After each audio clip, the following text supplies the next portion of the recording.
Okay, so the video was titled, What If You Are an Immigrant? With Ben, I'm not sure how to pronounce his last name. I don't know if it's Hugh or Huh, but it's Huh.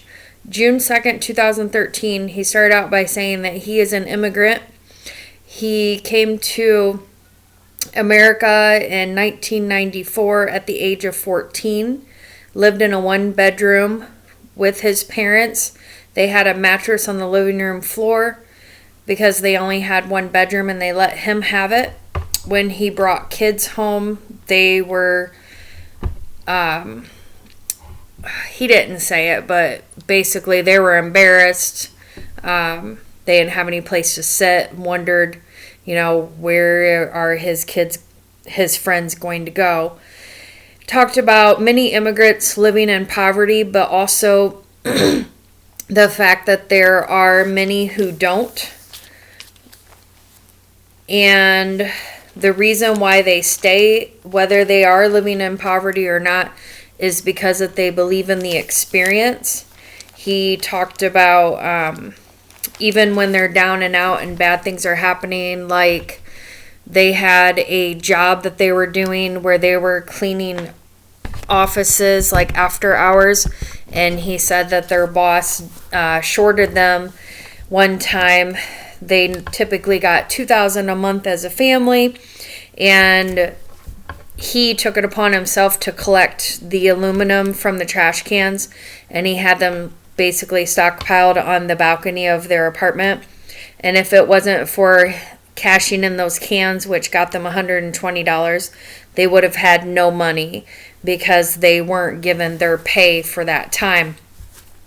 And instead of, looking at it in a negative way, they looked at it as, we have money, we have a place to stay, we're in America, and we have a dream.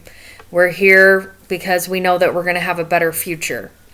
He discussed the greatest suffering that occurred getting here over time. He talked about basically it was acts of God, running out of water or food, trying to get to America. Now, like in present day, immigrants are suffering. Their suffering is caused by man and not nature, due to the policies, the bureaucracy. Sorry about that. He made the statement that it was easier to ship a box of bananas from India than to reunite children with their parents. He discussed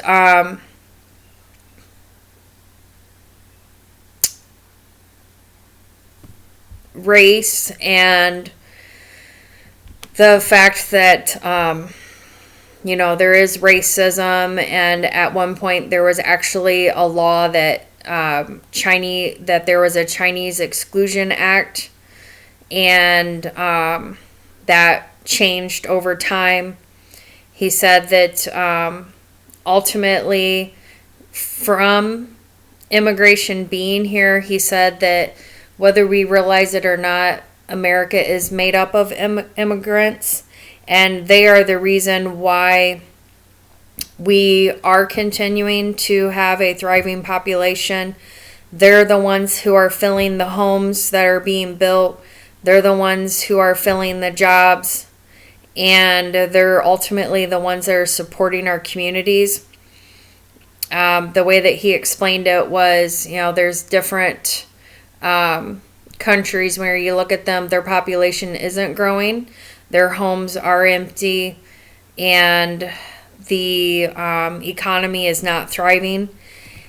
And he said without them being here, homes would be sitting empty.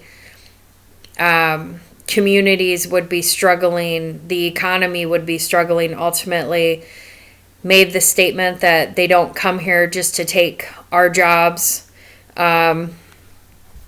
He said that his father graduated junior high, his mother graduated high school, and he was a founder of a startup. And knowing that one, when you look at startup companies, he said, whenever you look at startup companies, there's usually at least one immigrant that's involved in those startup companies. So he was making a point about that, the fact that they are once again helping make changes and continue to grow the economy. And he said a lot of times they're building internet technologies. And then he made the statement that the night prior to doing his video, he had dinner with some people, and they said, okay, well, you talk about the immigrants, who should we let in? Because there is that question, who should we let in? And he said he didn't feel like that was an answer that he personally should be giving. Brought up the point that we the people don't get a say on who is let into this country, and need to let those that are making the decisions know that they're not making them for us.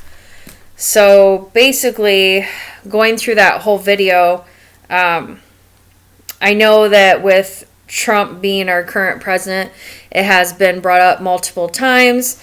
With the pandemic going on right now, with the stay-at-home orders and things, that is all that we are talking about, is the coronavirus that's happening, and nobody's talking about immigration and stopping that, and how the children are, I'm assuming, I don't know because nobody's talking about it, there still are children that are separated currently from their parents.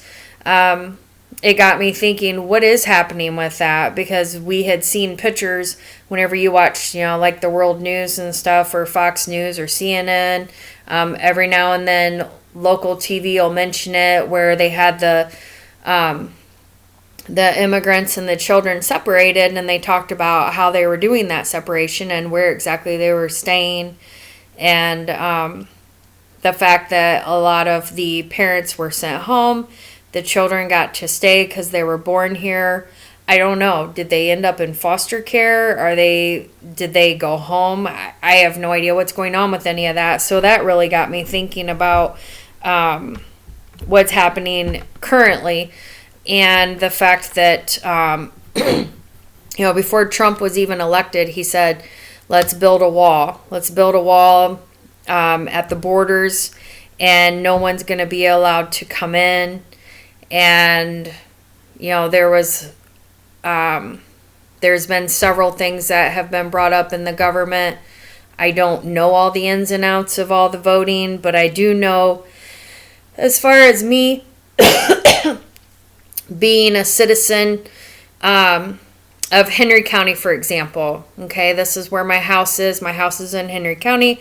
This is where I pay my taxes. This is also the county that I vote in.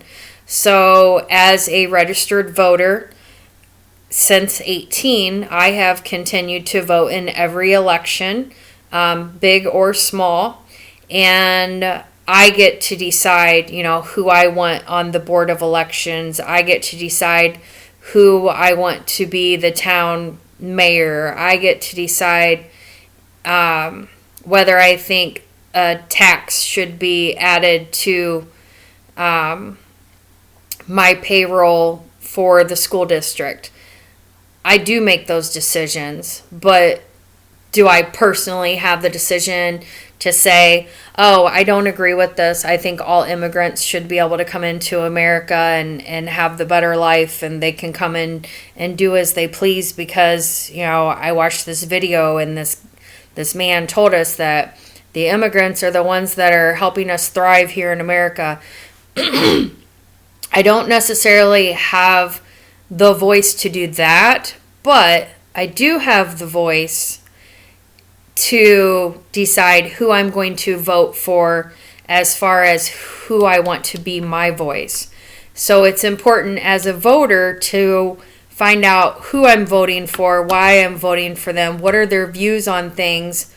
And it does start at the lower levels, from the mayors in the small towns to the governors to the senators, district attorneys. You have all those people that you're voting for, and then ultimately you do have a say in who becomes the president. I know I hear over and over and over in another class that I'm taking, History of Constitution, that the younger generations are the ones that aren't voting. And it makes me sad to know that they just think they don't have a voice and that they're not voting. Because when I turned 18, I was so excited. I knew the day that they were coming in to register us. I couldn't wait.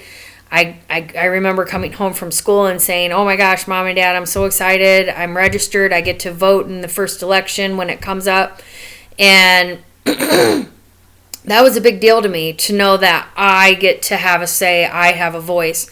And I still feel that way a few years later. And I really wish that everybody would get on board with that same thinking, that we do have a voice and we do have a say.